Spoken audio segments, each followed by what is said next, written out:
Welcome दोस्तों, हमारे पास chapter 6 है जिसका नाम है सुपरपोजिशन ऑफ वेव्स, जिसमें एक्सरसाइज है पेज नंबर 157 पर। और हमारे जो लगातार प्रॉब्लम्स चल रहे हैं और कुछ आगे की भी प्रॉब्लम्स हमने लिए हैं, उसमें से क्वेश्चन नंबर 14 और 15 है। 16 17 ये प्रॉब्लम हमने की है, थोड़े आगे पीछे हुए, आप उसको बराबर चेक करना।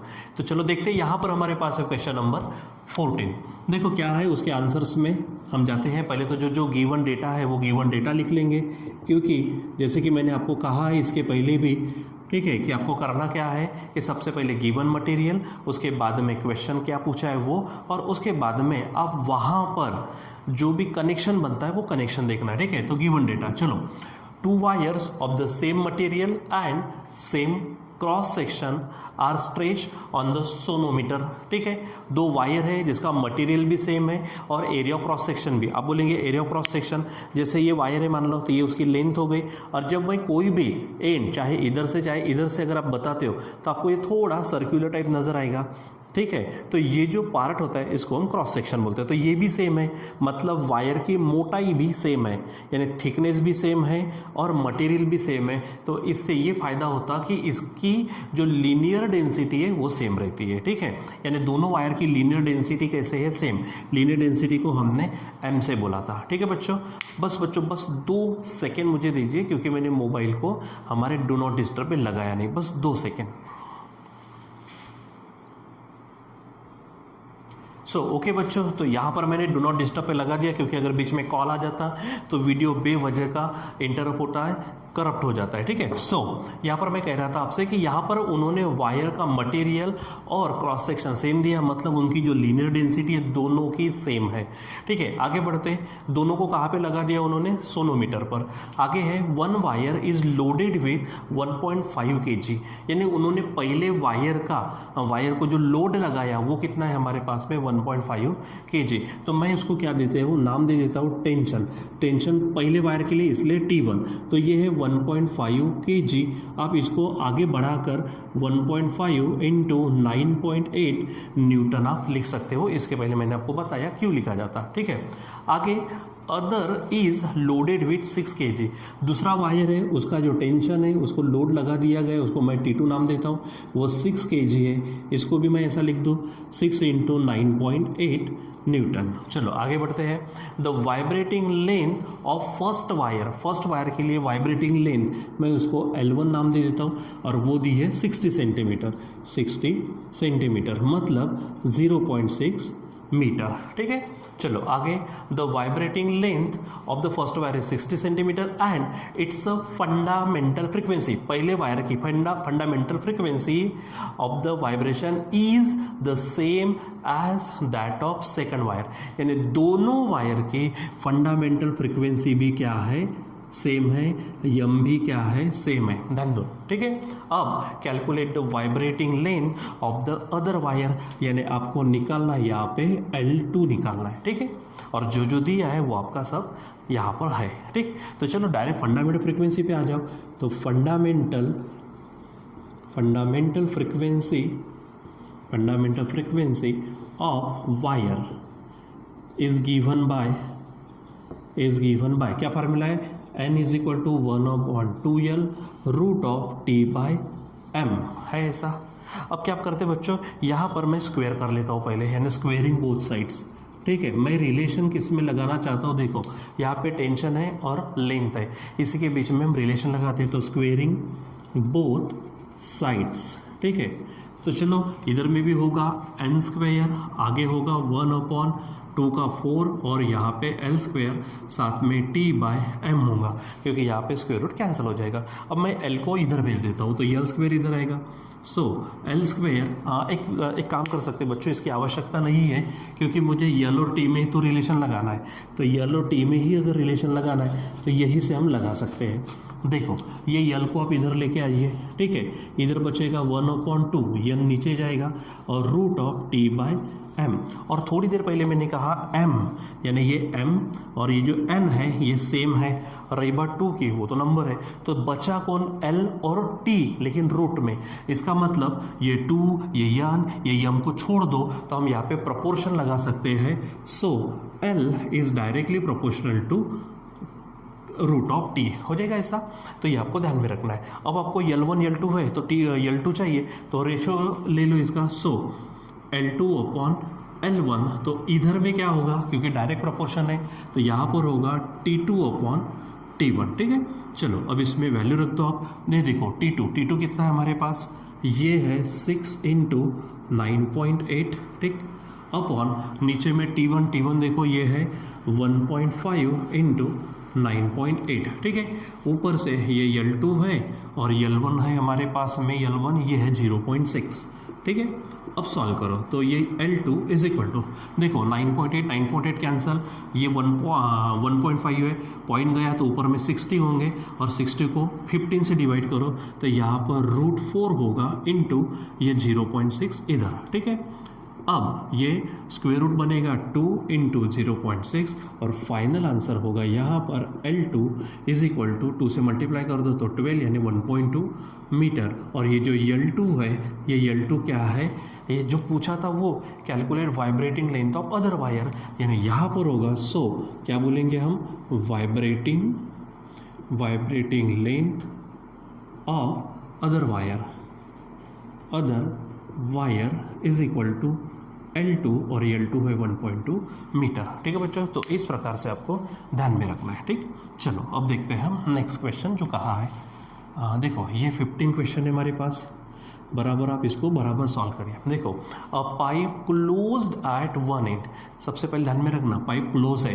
क्लोज पाइप में क्या होता है, जो फ्रीक्वेंसी होती है फंडामेंटल फ्रीक्वेंसी और बाकी के जो ओवरटोन्स होते हैं वो बराबर लेना होता है, क्योंकि यहाँ पर क्लोज पाइप में हमें सभी हार्मोनिक्स नहीं मिलते।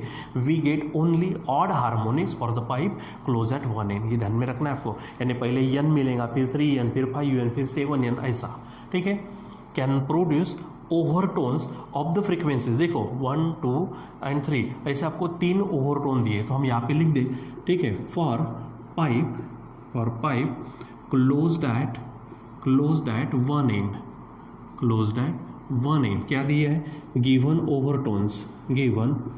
ओवरटोन्स। अब मैं ओवरटोन्स के बारे में फिर से कहूँगा कि वो कुछ नहीं है, वो फ्रीक्वेंसी ही है। तो 3 दी है तो मैं इसको नाम दे देना चाहता हूँ। अब देखो ये पहला है, दूसरा है, तीसरा ये नहीं मालूम, ये बीच के कोई भी ओवरटोन हो सकते हैं। नहीं तो अगर उसने अगर स्टार्टिंग से कहा होता कि फर्स्ट 3 ओवरटोन्स तो मैं N1, N2, N3 लिख सकता था। अभी ऐसा दिया नहीं है तो मैं इसको थोड़ा सा दूसरे सफिक्स लिखता हूँ। समझो पहला है NP, कितना है 640 हर्ट्स। दूसरा मैं NP+1 ले लेता हूँ, कितना है 896 हर्ट्स। और तीसरा ले लेता हूँ मैं यहाँ पर NP+2 is equal to 1152 hertz, ठीक है। तो ये जो ओवरटोन्स है उनके बीच में अगर आप डिफरेंस देखेंगे तो डिफरेंस है, इसलिए मैंने इसको कॉन्सेक्यूटिवली लगातार लिखा है, ठीक है। अब बात करते हैं कि हमारे पास में जो ओवरटोन्स होते हैं, ठीक है, या फिर मैंने अभी स्टार्टिंग में ही कहा कि pipe close at one and अगर है तो वहाँ पे हमको ऑड हार्मोनिक्स मिलते हैं, ठीक है। यानी हम यहाँ पे ये कहेंगे कि ठीक है, for pipe closed at one end we get only odd harmonics. हमको क्या मिलता है, ऑड हार्मोनिक्स। मतलब NP अगर है तो आगे में क्या मिलेगा, ये तो ओवरटोन हो गए, तो ये क्या बन जाएगा, ऑड के लिए 2P+1 into N, where N जो है हमारी ये फंडामेंटल फ्रिक्वेंसी है। यहाँ पे मैं लिख देता हूँ N क्या है, फंडामेंटल फ्रिक्वेंसी, ठीक है।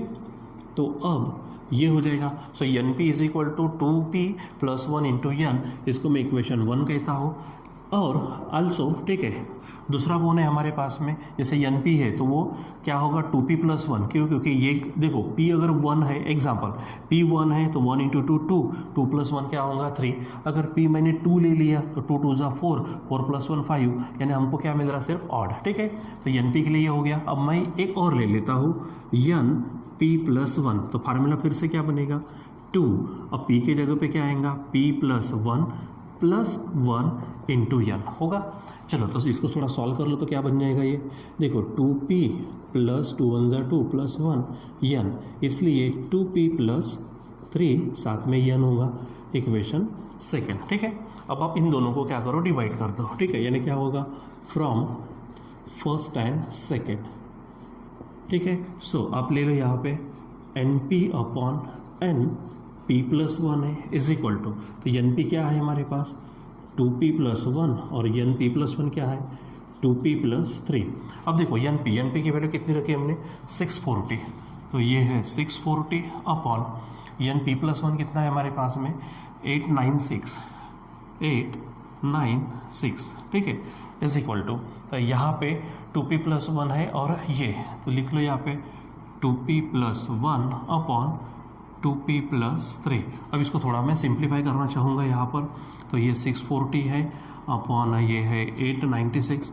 इसको अगर हम 4 से डिवाइड करें तो देखो 4 वन ज़ा 4 बचे 2 यानी 24, तो 4 6 ज़ा और ये 0 आएगा, ये 4 2 ज़ा 8, 4 2 ज़ा 8 बचा 116, यानी ये हो जाएगा 4 4 ज़ा, ठीक है। फिर से हम इसको 4 से डिवाइड कर सकते, तो 4 4 ज़ा होगा, ठीक है, और 4 5 ज़ा 20 और 4 6 ज़ा, फिर इसको हम 2 से डिवाइड करें 4 से कर सकते हैं, तो 4 10 ज़ा और 4 14 ज़ा, अब 2 से कर सकते हैं तो 2 5 ज़ा और 2 7 ज़ा, यानी इसका पूरा आंसर आएगा 5/7। ये आप कर सकते हो, ठीक है। तो 2p plus one upon 2p plus three हो जाएगा ऐसा, तो इस तरह से करना अक्रॉस मल्टीप्लिकेशन। तो 5 से करेंगे तो 5 2 ज़ा क्या बनेगा 10p प्लस 5 3 ज़ा 15, ये बनेगा 7 2 ज़ा 14p प्लस 7 1 ज़ा 7। सो अब क्या होगा, ये 15 के पास हमारा 7 आएगा और ये 14p माइनस ये बनेगा 10p। सो फाइनली 14p में से ये देखो ये कितना हो जाएगा 8, और 14p में से 10p गए तो ये बनेंगे 4p, यानी 8/4 इज इक्वल टू p। इसलिए p की वैल्यू क्या बन गई 2, यानी जो ओवरटोन हमको मिला तो ये p यानी 2 प्लस 1 यानी 3, 2 प्लस 2 यानी 4, यानी ये सेकंड ओवरटोन है, ये थर्ड ओवरटोन है, ये हमारा कौन सा है फोर्थ ओवरटोन, ठीक है। अब उसने कहा क्या है, calculate the fundamental frequency now. अब मैं ये ले लेता हूँ, नाउ मैं लेता हूँ पहला ही एन पी, तो N P is equal to क्या हो जाएगा, तो एन पी का मतलब हमारे पास होगा n2, क्योंकि p की वैल्यू 2 है, ठीक है। अब यहाँ पर n2 की जो है, तो n2 यानी क्या है सेकंड हार्मोनिक, ठीक है। सो हमारे पास याद है, आपको मालूम है हमारा फर्स्ट हार्मोनिक था 3n, क्योंकि ऑड हार्मोनिक सबसे पहले तो फंडामेंटल फ्रीक्वेंसी यानी 1n, फिर उसके बाद में 3n क्योंकि सेकंड हार्मोनिक के लिए, क्योंकि ऑड हार्मोनिक्स मिलते हैं, फिर उसके बाद 5n, तो 5n के लिए n2 होगा, तो यहाँ पे n2 है तो n2 क्या बनेगा 5n। अच्छा np कितना है 640, तो 640 अपॉन बना दीजिए 5 इज इक्वल टू n, और n इज इक्वल टू देखो 5 1 ज़ा 5 बचा हमारे पास में 1 यानी 14 होगा, ठीक है। तो 5 2 ज़ा 10 बचे 4 पे 0 यानी 5 8 ज़ा, तो इतने हर्ट्स हमारी क्या होंगी फंडामेंटल फ्रिक्वेंसी होंगी वायर की। देखो आखिरी में क्या पूछा है, ये मैं निकाल देता हूँ इसको यहाँ से, ठीक है। देखो क्या कहा उन्होंने आखिरी में, calculate the fundamental frequency. So finally right here fundamental frequency so बनेगी n, और n इज इक्वल टू बनेगा 128 हर्ट्स, ठीक है बच्चों। तो इस प्रकार से जो क्वेश्चंस वहाँ पे है उसके हम क्या करते हैं आंसर्स निकालते सॉल्व करते हैं, और इसके आगे वाले 1-2 क्वेश्चन हमने ऑलरेडी किए हुए, क्योंकि हमने थोड़े सिंपल क्वेश्चन पहले लिए थे, उसके बाद में थोड़ी लेवल बढ़ा रहे थे, तो इस तरह से हम कर रहे हैं। और भी हमारे 1-2 दिन लगेंगे हमारे पूरे वो एक्सरसाइज कंप्लीट करने के लिए, जो हमारे पूरे चैप्टर के लास्ट में दी जाती है, जिसमें MCQs है, जिसमें न्यूमेरिकल्स है, जिसमें थियरी वाली क्वेश्चन है, जिसमें एक्सप्रेशंस है, वो सब के सब। तो थियरी में भी हम पढ़ चुके हैं, और कुछ 1-2 क्वेश्चंस जो थोड़े से डेफिनेशन टाइप के आते हैं या फिर शॉर्ट नोट्स के जैसे आते हैं, तो वो भी हम पूरा कंप्लीट करेंगे ये 2-3 दिन में। पॉसिबली हमारा 8 तारीख तक ये यहाँ से, ठीक है, 2-3 दिन में हमारा कंप्लीट हो जाएगा, ठीक है। और पॉसिबली 11 तारीख से हम क्या करेंगे नए चैप्टर की शुरुआत भी करने वाले हैं। तो उसके पहले हम जो भी है थोड़ा बेसिक जो भी पढ़े हैं उसकी आप पूरी रिवीजन करो, जो स्टार्टिंग में चैप्टर्स हो चुके उसकी आप रिवीजन करो, और फिर उसको साथ में लेकर हम आगे बढ़ेंगे, क्योंकि इसके बाद में जो देखने वाले हैं ना, जो नया चैप्टर रहने वाला है वो हमारा वेव ऑप्टिक्स है। वेव ऑप्टिक्स के लिए सबसे पहले आपको आना पड़ेगा ऑसिलेशन से, ऑसिलेशन के बाद में ये जो चैप्टर पढ़े हैं हम, कौन सा सुपरपोजिशन ऑफ वेव जिसमें स्टेशनरी वेव्स, बीट्स पढ़े हैं, इंटरफेरेंस पढ़े नहीं है लेकिन हम पढ़ने वाले बाद में। तो ये सब एक दूसरे से वेरी इंटर रिलेटेड चैप्टर्स है या फिर टॉपिक्स है, इसलिए आपको ज़रूरी है कि हर एक चीज़ आपको बराबर अच्छे से समझना। इसलिए प्रीवियस जो भी है वो अच्छे से रखो और जो कंटिन्यूसली आते जाएगा वो आपको समझेगा। ठीक है बच्चों, तो यहाँ पे मैं थोड़ा रुकना चाहता और थोड़ा सा सबको ये कहना चाहता हूँ कि यहाँ पे हमारे पास में जो वीडियोस आपको 5 बजे तक मिलते हैं, शायद उसके पहले हम आपको लिंक भेज दें, लेकिन वीडियोस आपको कब मिलने वाले, बराबर 5 बजे। अब 5 बजे से ऑनवर्ड्स आप अपनी पढ़ाई करो और पढ़ाई किस तरह से कितने कितने समय में कौन सा विषय किस तरह से करेंगे, इसके ऊपर मैं एक छोटा सा वीडियो 2-3 दिन के बाद में बनाने वाला हूँ। वो आपको बताऊँगा कि बराबर शाम के समय का, यानी 5 बजे से 11 बजे तक जो हमको 6 घंटे मिलते हैं, वो 6 घंटे में हमारे सेल्फ स्टडी वीडियो के ज़रिए करेंगे। बाकी दिन भर आप क्या करते हैं वो एक आपका पार्ट है। ठीक बच्चों, तो यहाँ पे रुक जाएंगे, उस वीडियो में तो आपको मैं बताने वाला हूँ। ठीक है, सो टिल देन बाय।